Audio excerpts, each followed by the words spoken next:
guys, welcome again to another edition of Hangouts on Screen. Hangouts on Screen is that laid back video where I just talk unscripted and share bits and pieces from my life and the things going on in my life. And and today I want to talk about what meal planning looks like for my family or in my family. If you all, as you might know, I don't live in Nigeria, and one thing about not living in Nigeria is that, for a lot of us anyway, is that you don't have the typical domestic privileges that you get back home in Nigeria. So you are the cook, the cleaner, and between you and your husband and the kids, you have to organize everything. So really, a lot of times, smart planning has to come into it. And this video is going to be useful for you, not only if you live outside Nigeria, but also if you're a busy mom within Nigeria. But before we go ahead, please, you see that red button that is there? Please click on it, subscribe. Because as you subscribe, it will go what's that word now? To gain more visibility, and your neighbors can say it, and your neighbors will bless you for sharing this video with them. So please go ahead and click on that button and subscribe. Also tap the bell so that you know when new videos come up.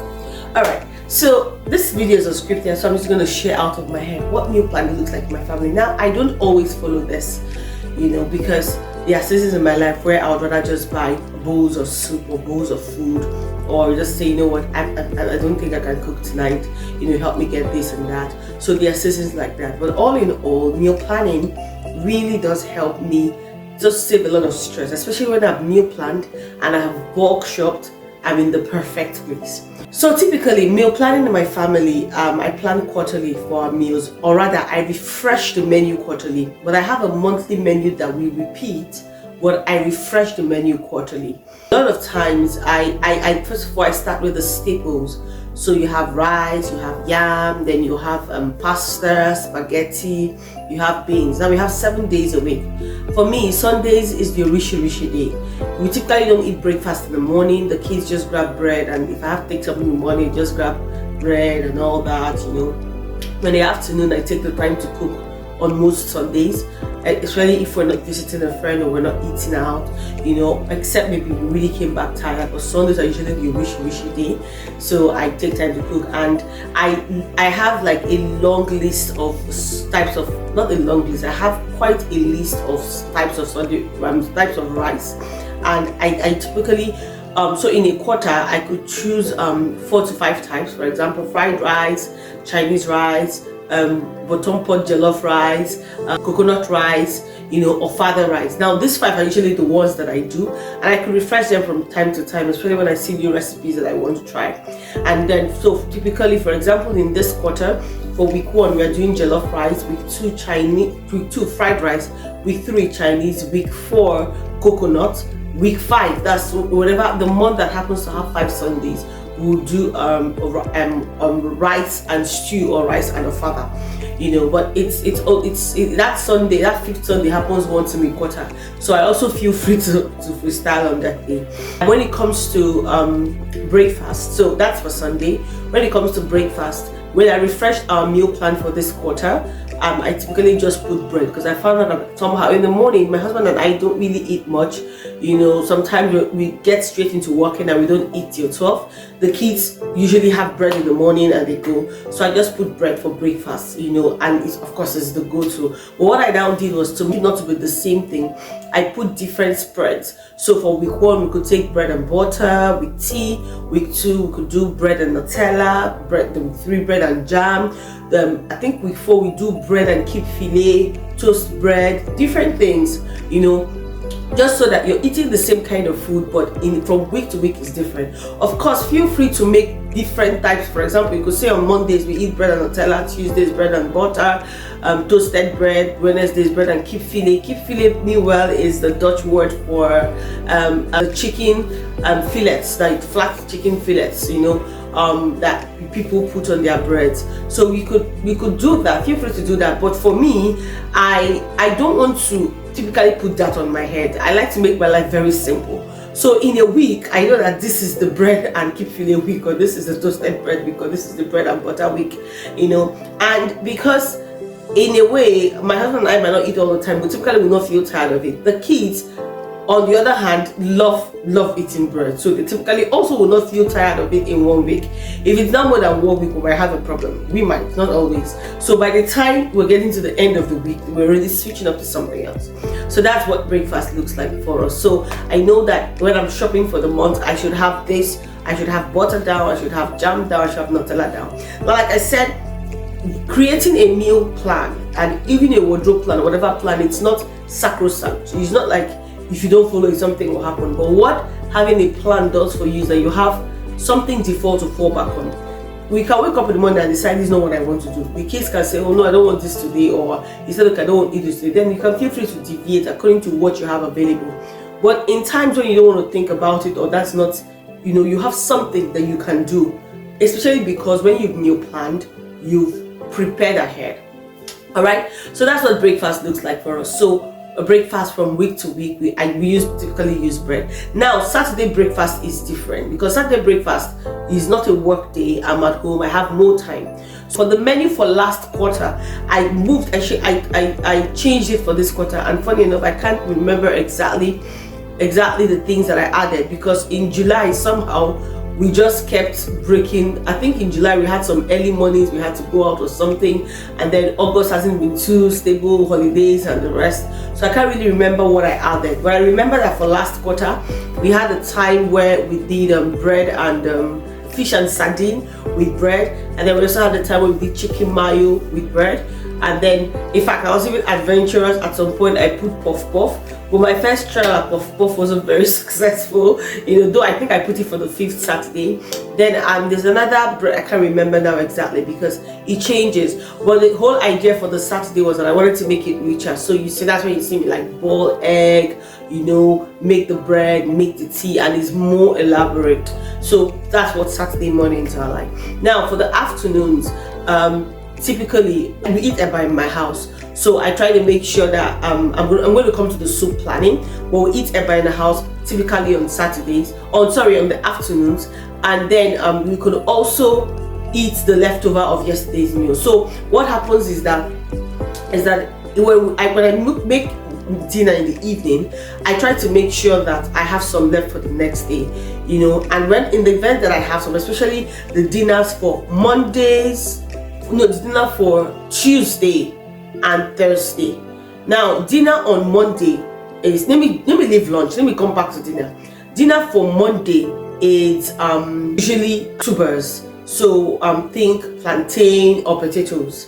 Dinner for Tuesday is usually spaghetti or macaroni. Hobby doesn't like a lot of macaroni, so we do more of spag.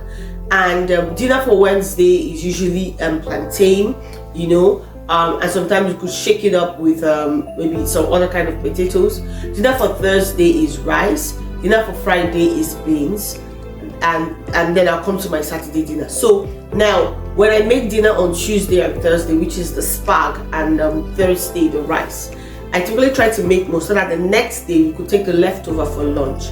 I typically don't like to, it happens sometimes, but I typically do not like to take over dinner for Monday, which is like yam porridge or potato porridge or yam dish, or the Wednesday dish plantain over to the next day. And a lot of times actually it doesn't last, like it finishes. I cook, what happens is on Tuesdays and Thursdays, because we have leftovers a lot of time, we can now eat the lunch on Wednesday. Tuesday dinner leftover, we eat it on Wednesday for lunch, and Thursday dinner leftover, we eat it on Friday for lunch. What that means is that Monday, Tuesdays and Thursdays we now have gari, eba to eat, and one of those days one of us is guaranteed not to be at home. So that's why I said it's not sacrosanct, it's more like a guide. And then when person okay, this, there's soup for this and all that.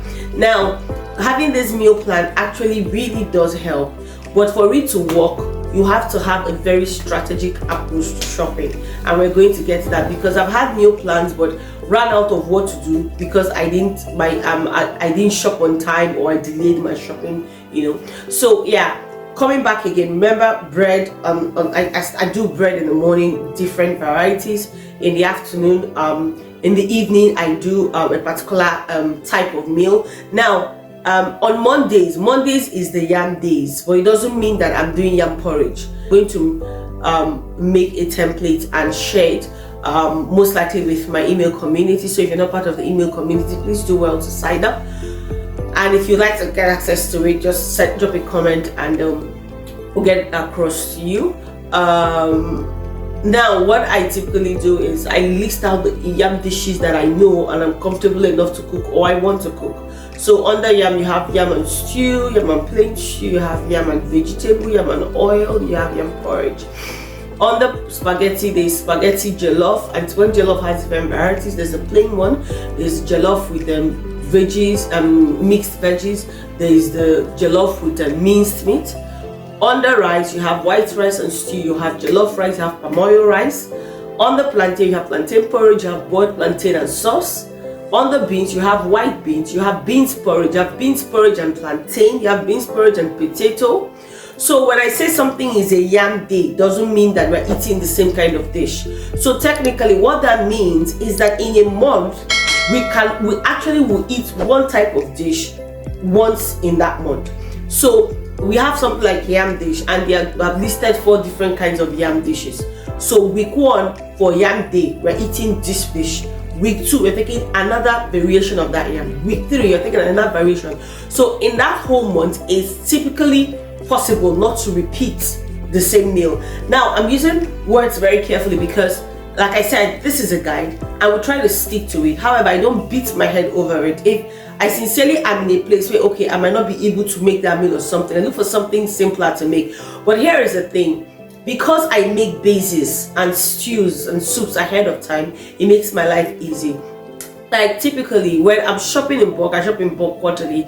I buy tomatoes and the rest in bulk. Every month at the beginning of the month, I make a lot of stew, and I'm not really concerned about the taste. More like I'm concerned about frying the tomatoes and making sure that I have tomato paste.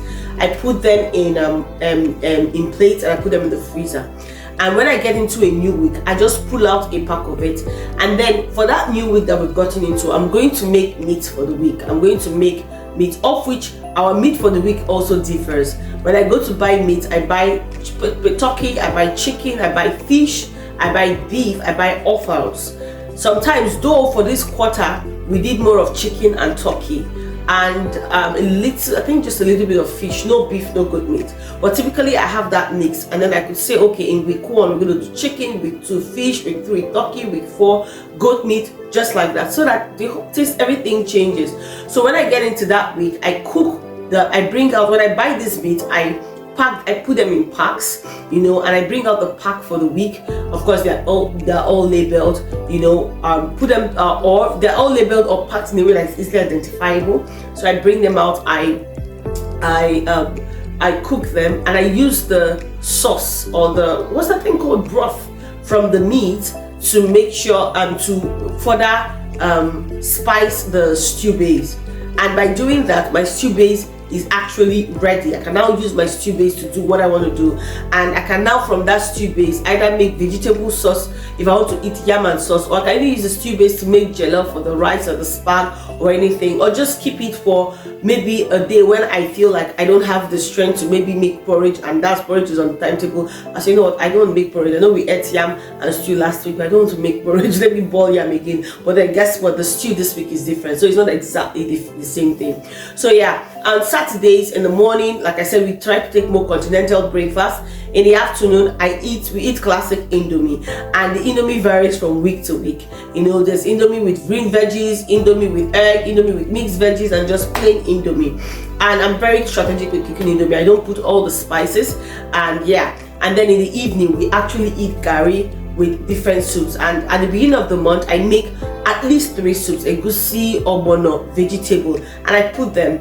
And as week, unlike other weeks where we say week 1 is egusi, week 1 is ogbono, I pack them in plates that we can finish in a day or 2. And I just basically ask my hubby, which one would you like to eat? Because typically a lot of times he's the one that eats curry, and whatever soup he says, the kids want to eat it with him. So if he says it's vegetable, fine. If it's ogbono, fine. If it's egusi, fine. For soup, I don't try to restrict and say, okay, week 1 we're eating vegetable, because I've already made everything and it's there, So all I just need to do is to bring it out, and maybe just put a small vegetable to just refresh the taste and make it taste fresher again, you know, like I just made it. Yeah. And on Sundays, like I said, is a rishi day. I do different kinds of rice.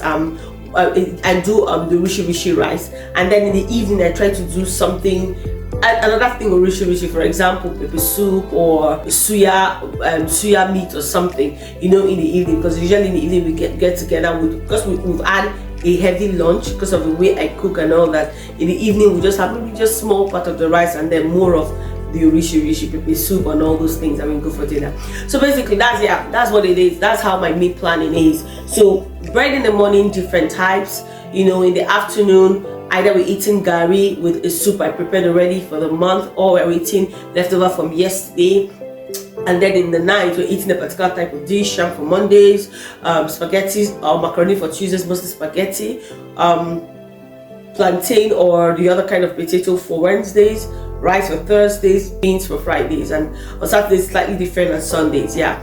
And what that for me, with that, I'm able to plan my buying. So when I'm buying in bulk, for example, I buy meat in bulk, you know, and I package it. I buy the yam in bulk, I package it. Plantains, I try to buy them more monthly, if I can weekly, but I really don't have where I can get plantain easily around me. Sometimes I go for monthly, knowing that sometimes by the second, third week is already ripe, and I'll just finish it up, and then the other weeks I'll just do plantain. So typically a lot of times in the month, my first 2 weeks is plantain, and then the last 2 weeks potato, because by then the plantain is ripened, you know, and because it's sweet, it's guaranteed to finish, you know. For the yam, I try to buy in bulk and try to also cook them, but a lot of times it actually doesn't last till the end of the quarter, because I'm also trying to be careful that it doesn't spoil. So I buy the yams, I cook them, I get it to 6-7 weeks, it's already finished, and then I replace it with the bigger potatoes. What's it called? The sweet potatoes, right? Yeah. While the other plantain, I replace it with the Irish potatoes. Yeah. So I buy those things in bulk. I buy the sardines in bulk and the other things. But then there are things I buy monthly, you know. Things like the spreads, the butter, the jam, and the rest, you know, I just buy them monthly, because also where I buy things in bulk here, it's like an African store, and a lot of the things I need in bulk are the African things and all that. But the other things I need monthly, I can actually just pick them up in the shop and I get them. And then the other things are, there's some things I buy weekly, like egg. You know, the week that I'm making egg stew, for example, I'll need to get some egg. The week that I'm making soup for the month, I need to get some vegetables, so I get all those things fresh. So basically that's what the meal planning is. And what now happens is that I get into the week, and except my time is very scrunched. I really don't spend more than 1 hour in the kitchen. Average is 30 minutes, because I have stew ready in the evening. I bring out the stew, so I'm either making porridge, you know, even if it's with oil, I'm making porridge, or I'm just boiling something, I'm mixing it up, I'm frying it together. I'm really not making most things from the scratch. You know, I already have meat I cook. So I cook my meat every Sunday, and I pack it in a plate and put it in the fridge. And all I need to do is that when I'm making a meal, I bring out the meat, I put it in the air fryer, and then it air fries while the other food is getting done, and everything comes out really beautiful, you know. So I pre-cook, I pre-plan, I buy, and that helps me really manage my time. But most importantly, it helps me feed my family healthy and make sure that they actually enjoy what they eat, without having to repeat what they eat or repeat their this thing over and over. I do this for a month, and the next month I repeat, and every quarter I try to refresh it. I take out some things, I add some new things, and it doesn't have to be a lot, because really at the end of the day, yeah, it doesn't have to be a lot.